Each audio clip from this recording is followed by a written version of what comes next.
Yes, welcome to the Jamaica Young Police channel.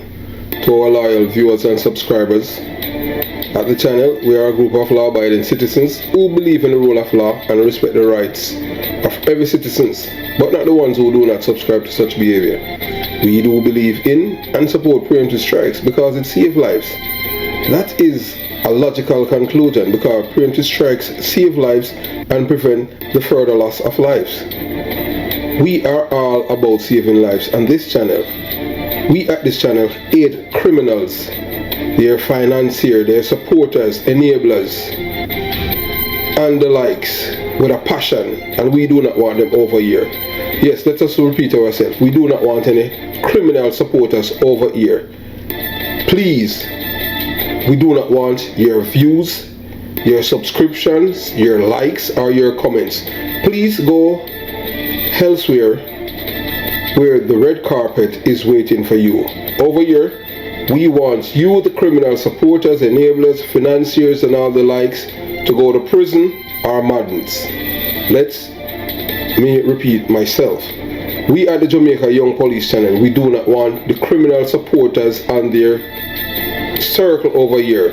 We want you to go to prison or madden. Moving on to our video.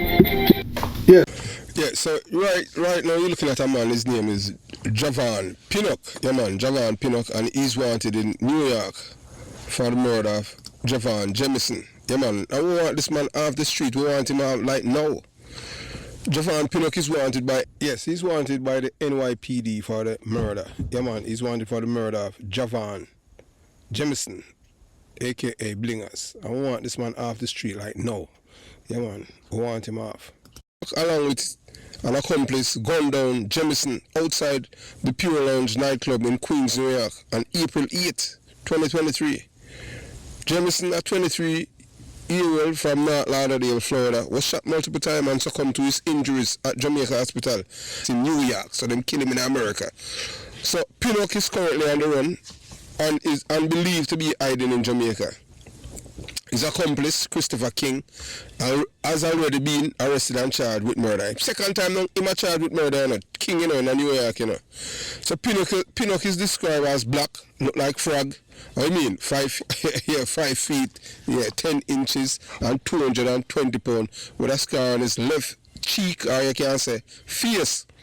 So if you have any information on Pinnock whereabouts, please contact 119 Jamaica and let the police know that this corrosion is wanted by the police in New York, and they would issue the warrant to extradite him. There's an extradition warrant out for this man. But please, we're begging you, we're beseeching you. Use your conscience, please, for once. Don't follow the criminal-minded Jamaicans, man.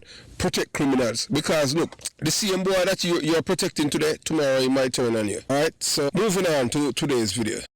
Yeah, so right here you're looking at a woman.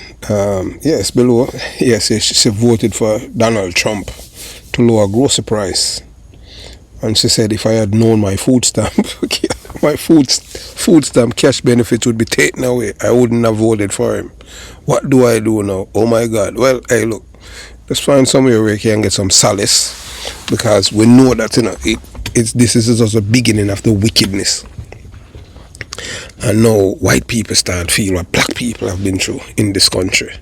So now you're feeling like you're black. Yes, because remember, you know, America is built of wickedness. America is not one of the greatest place, but one of the wickedest place. Now, white people feel how it feels to be black in America, courtesy of Donald Trump and Elon Musk and all of these billionaires. If you're a dummy and you think that rich people care about you one iota, something is really wrong with you upstairs. Rich people never care for the poor ever. Yeah, that's why Jesus Christ, that's why them killed Jesus Christ, because he was for the poor. Jesus was never for the rich. So when you see a man, a billionaire, you see what the man have done the first term. You see them attack the Capitol, kill all police. You never have no problem with that, because you're all about yourself. You don't care about decency, honesty, truthfulness. And now you cry. Man, sympathy is a cry, man. So today, you know,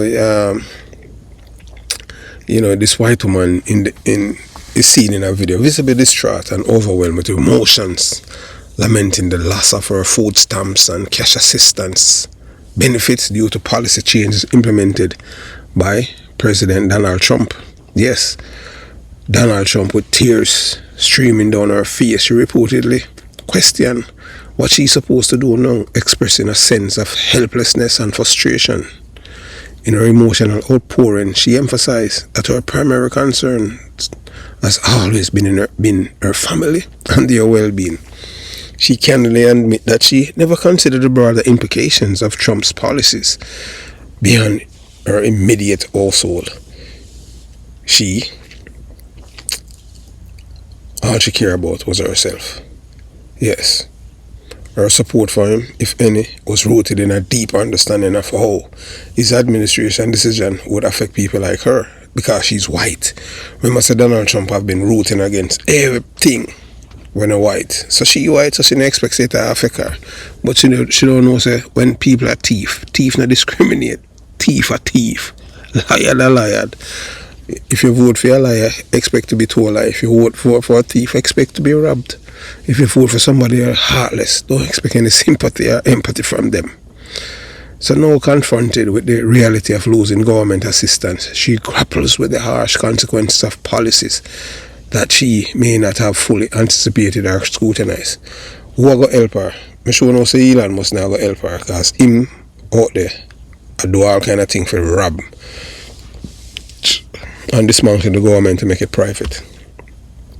Her reaction underscore a broader issue seen in political landscape where rhetoric promises of ideological alignment that do not necessarily translate into policies that benefits them. The video serves as a stark reminder of how political decisions at the highest level directly impact everyday citizens, sometimes in ways they never expected. The human distress also highlights the fragility of the government assistance program and the vulnerability of those who rely on them for survival. Donald Trump don't care one rat's ass if she dead and her children them. Donald Trump is a heartless man. So while she expresses her deep concern for her family well-being, her words also reflect on an insular perspective, suggesting that until now she had not given much thought to how these policies might affect others in similar or worse situations. Because as usual, everything is all about me, selfishness. No love for humanity. Yeah, so this moment of realization, though painful, may serve as an awakening to the broader social and economic implications of governmental decisions, forcing individuals to reassess their benefits, beliefs, and political choices. Ultimately, the video captures a personal crisis that is a part of a larger narrative, one which policy changes can drastically alter the life of everyday citizens, particularly those who depend on social safety nets. It serves as a stark example of the intersection between politics and lived reality, highlighting the importance of staying informed and critically evaluating the leaders and policies that shape our future. So you have to understand that these people, they don't care for humanity, all them do is care about themselves. Them don't love nobody else. So she asks what she do now. Hey, well, I know your thing that you vote for Donald Trump, you understand, you deal with it. Donald Trump never care about anyone but himself and his family and how him can con other people. I learned that from before he was elected the first time. But you have to understand, people don't have critical thinking skills. This is what happened to them. Them vote based on what them feel, emotion. Yeah, Donald Trump are telling how him hate immigrants and all of this, but yet still is an immigrant, a film president. An immigrant is a president of the United States of America. A guy near Elon Musk. Donald Trump is not the president. Donald Trump is elected, but he is the co-president. Because every time I do interview, Elon must have to sit with him. Unprecedented, never met in the history of America. A weakened president, because he's so corrupt and compromised that even when he's going to the bathroom, Elon Musk is standing outside to make sure that he will run after somebody else. So I want you to watch all of these videos of all of these, of this woman whining about losing her benefits, and she never know say it could affect her because she's white. You watch, you listen, and you decide. I voted for him for lower grocery prices. He promised me cheaper prices on groceries. And that has not happened. Not only has that not happened, I am getting my food stamps taken. I am getting my cash assistance taken. I am getting my Section 8 taken. I am getting all my welfare governments taken. I did not ask for this. I would not have voted for him if I knew this was going to happen. So what do I do now? What do the people do now? The ones that regret their vote. Or what do we do? I can't go out and get a regular job. And it's not even about these families being separated from their loved ones. It's not about these 5 and 6 year olds getting their families taken away from them in the middle of a school day. It's not about any of that. It's about me and my food stamps and my cash assistance. Me. That I'm the only one that matters in this country. I am taking my life back. Genuine question for Trump voters. How broke will you have to get before you admit that you fucked up when you voted? FO is the same as when you let kids touch the stove, because you can only tell them so many times, don't do it, it's hot, don't touch it, it's hot, don't touch it, until they actually touch it, and then they don't touch it again. That's pretty much what FAFO is. We're treating them like toddlers. This goes out to all the MAGA that are regretting their vote. We don't care, we want to see you suffer, and we're never going to feel bad for you. Seemingly overnight, it seems that this hashtag has been trending, and there's a lot of videos. And of course, we know it's the find out phase, and we're okay with that. We've been waiting for this. We knew it was going to happen. We've not been looking forward to it. Well, maybe a little. And there are tons and tons of videos I could paste in here and make fun of every single one of them, but I'm not going to do that. They want some of that good TikTok karma that you got. They're not going to get it. That's what they want. They want us to say, oh, it's okay. Come with us. We have open arms for you. We see that you see the light. And we're okay with that. We're not okay with that. I want you to suffer. I want you to lose everything. Literally everything. I want you to lose your house. I want you to lose all your money. I want you to be destitute. I don't care if you suffer. I want you to suffer. Because you created it. And you have no problem with other people suffering. The only time you have a problem is when you're suffering. The biggest excuses I came across were, I have to go back to work. This is affecting me because of that. I had this happen to me. Every single one of them is not wanting to be on the Trump train anymore because they are being affected. Well, guess what? On this side, it's not about us being affected. We care about other people being affected. That's the difference between you and me. You care about yourself and we care about other people. That's it. Full stop. When you break down what's important to a Republican, it's money.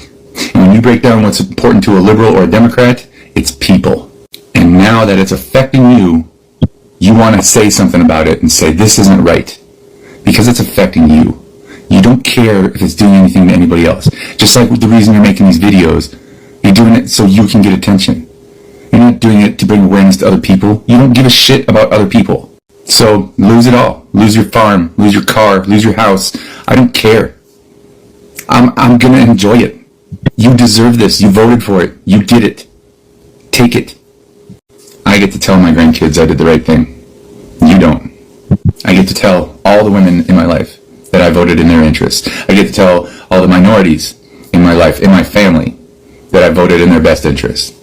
And you get to tell them that you regret your vote because you lost some money or had to go work in the office or had to pay more for eggs that you didn't expect to before, or whatever personal petty reason that you don't like your Trumpty Dumpty anymore.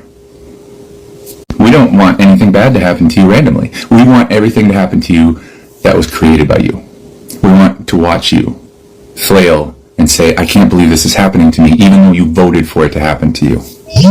Go find me a person who is saying that they are not voting for MAGA anymore, and then before that video was posted, I want you to go back and find me just one video where they care about other people, about their vote affecting other people, and they're saying, I'm doing this because I want them to be better. Because they can't. They make stuff to make fun of other people. They don't care if bad things happen to other people. It boils down to they do not care about other people. Period. Watch their videos now thinking, okay, they don't care about other people. They're doing this for themselves.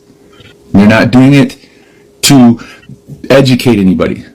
They're just doing it to make themselves feel better, to get attention on themselves.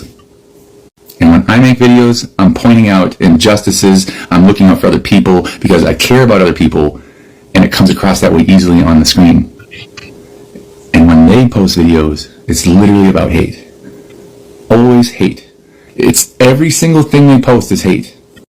So I'm not going to sit here and laugh and say, oh, they're finding out now. It's sad. It's sad that we knew this was going to happen. Nobody listened. Not the right people. Not enough people listened. So here we are. You can leave your MAGA, but we're not opening our doors to you. You can sit in the fucking hall. Good morning, MAGA. Happy Sunday to you. It being the day of week that it is, I reckon all y'all have spent some time this morning in a church, praising Jesus Christ.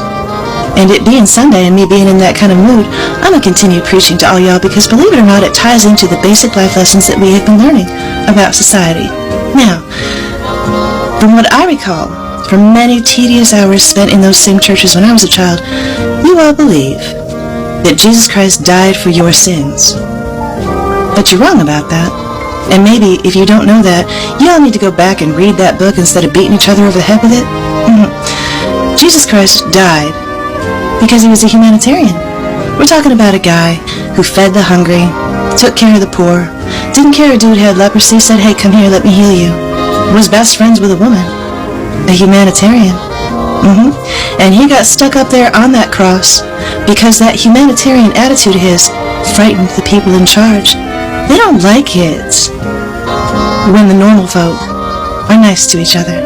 They don't like it when the normal folk don't suffer.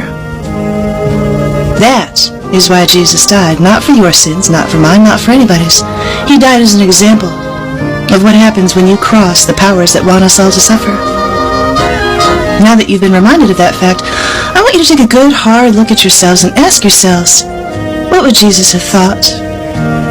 Do. You hate so many people. You hate this one because of their skin color. You hate that one because you don't understand their gender. You hate this one because they don't dress how you want. You hate that one because they don't speak the language you want. You hate this one right here looking at you because she will not sit down, shut up, get in the kitchen, make you a sandwich, and pop out more babies. Jesus would not have approved, my friends. Oh, he would not. So you have witnessed a white man delivering a blunt and an apologetic message to his fellow white Americans who voted for Donald Trump. With a tone of cold indifference, he declared that those who support the president must now face the full consequences of their decision, suffering the losses that come with policies they either blindly endorse or fail to fully understand. He argues that Trump, a man he labels a con man, never had their best interests at heart. His entire political persona, built on grandiose promises and populist rhetoric, was a smokescreen for policies that ultimately serve the wealthy elites and the corporate interests, rather than the struggling middle class and lower class who rally behind him. We can't tell you how these people are real dummies. During Donald Trump's first term, he took away so many things from them. And when he was through with the tax cut, the same poor people, they hold taxes. And them vote for him again. So you don't want a better con man, like, you don't want a better group of people than these people. Donald Trump, right through his life, he was a Democrat turned Republican. And not even the Republican them could have outsmart him with the people them. Because the voters them love with them are your identity politics, racism, hate everything when they're white. And I hate them right with. Them don't mind the suffering, so them love oppression, so let them stay. You understand? Know that the economic repercussions are hitting hard. Cuts to social programs, diminishing access to government assistance, and the policy favoring the rich over the working class. This white man insists that there should be no sympathy for those who voted for their downfall. Boy, I tell you, I just saw it going on. So his message is direct and unsparing. Those who ignore the suffering of others who support Trump out of self-interest rather than a concern for the broader society are now reaping what they have sown. He calls out their lack of empathy, arguing that their decisions were rooted in selfishness rather than a genuine belief in a better America for all. If they had voted with a broader perspective, considering the well-being of marginalized communities, the working poor, and those struggling to get by, they might have seen through the facade. Instead, they acted in their own perceived self-interest, ignoring warnings from political analysts, economics, and even their own neighbors, who foresaw the inevitable consequences of Trump's policies. His stance is one of zero sympathy. He refused to offer a shred of compassion to those now suffering under the weight of a government they help elect. To him, this is not an unexpected tragedy, but an inevitable outcome, one that was warned about repeatedly but dismissed by those who believe Trump will serve as their champion. Yeah, racist champion, white supremacy, make America great again, black people stay in them place, dismantle anything with black people again. And that's what we see right now. Everything them going after black people. What would I like to know? How some of these black people feel? No, as they lose financial security benefits and government support, they are faced with the reality that their chosen leader never cared for them. This message serves as both a condemnation and a wake-up call. It's a harsh lesson in political accountability, one that highlights how policies crafted in the interests of the elite ultimately hurt those at the bottom and most. And for those who ignore the suffering of others, who believe they are voting solely for their own gain, this man argues that it is only fair they now experience the pain that they have perpetuate. So, sympathy is a crime. If you're a fool, even God said have no use for the fool. Yeah, so have yourself a beautiful day. Jamaica, hey look, there's a thing that's circling on the internet there, FAFO, F-A-F-O. It means if you're ever around, you'll find out. I tell you, the white people are easy, the rest. And you can't see, this is how it is in a 2025. But you know, as usual, white people always think that the rules don't apply to them. Same thing what Ronald Reagan did when he called black people welfare queen, and him cut get rid of food stamp and all of these things to black people, because that's what the Democrat had done, you know. Give the black women, them can't have as many children, but guess what, the father not supposed to be in the house. That was by design, for destroy the black community, by giving the women trinkets and tell them, say, you know, you don't need a man, we take care of you.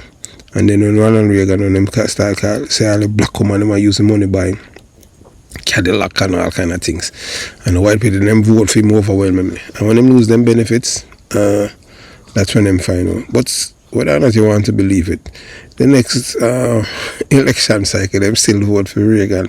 The next election cycle them vote for George W.H. Bush, because you have to understand racism is more important to them than their welfare. So have yourself a beautiful day. Jamaica Young Police Channel out.